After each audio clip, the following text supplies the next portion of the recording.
Thomas and the Snowplough. Thomas woke up bright and early to see the entire island was covered in more snow than before. It must have been a heavy snowstorm last night, said his driver. Come on, we better put on your snowplow. I don't like my snowplow. Besides, it's not snowing now, and my branch line was just cleared yesterday, so I don't need it today. But snowplows are important, Thomas, no matter if it's snowing or not. Better to be safe than sorry, of course. Fine, said Thomas. Thomas was fitted with a new snowplow. The old one was damaged after it had been hit by a rock that was hidden underneath the snow. The driver twisted the screws here and there, and once he was done, it was fitted on. Just then, Gordon and Henry steamed out of the sheds ready for the day's work. When they saw Thomas with the snowplow, they laughed. Look at that, Henry. You wouldn't see me with that ugly thing, said Gordon. It's not even snowing, added Henry. Besides, I wouldn't need a snowplow. I'm strong enough to push the snow aside. And the two engines went about their work. But Thomas didn't care. He just wanted to get his jobs done. Instead of going over to his branch line, the Fat Controller had told Thomas to make some special deliveries along the main line. His first stop was at Great Waterton Station.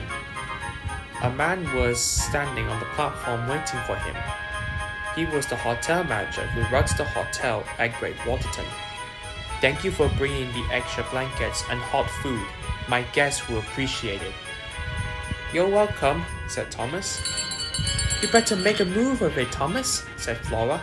Dark clouds are about to hit Crovan's Gate. You better get there before it does. Right you are, said Thomas, and he raced off. The snow was getting light as Thomas pulled into Crovan's Gate station. He was making a large delivery of snow shovels, gloves, hats, and mittens for the post office and general store located along the Scarlery Railway.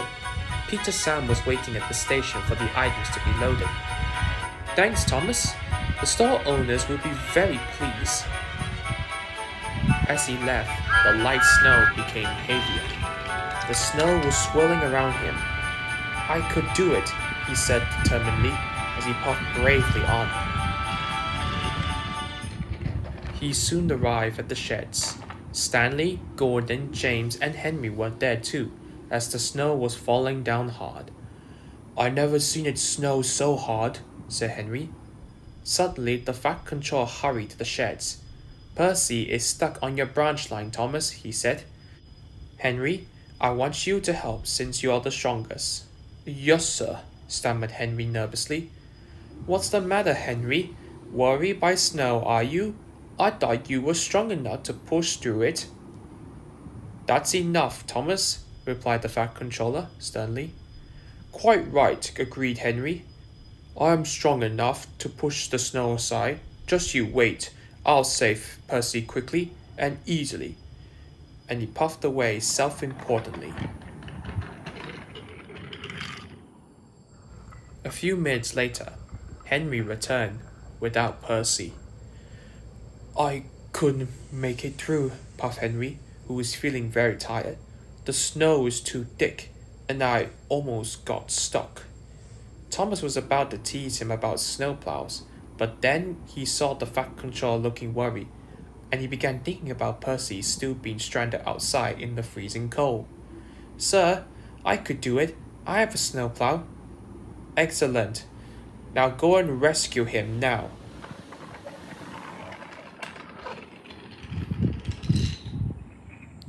The snow was deep and thick, but Thomas managed to get through the drifts. It may have been uncomfortable to wear, but it was getting him through thick and thin, until finally he saw a big mountain of snow in his way. It was Percy. Don't worry, Percy, I'm here to help, whistled Thomas. Percy was too cold to answer, but he was very pleased. Thomas pulled as hard as he could until Percy was out of the drift.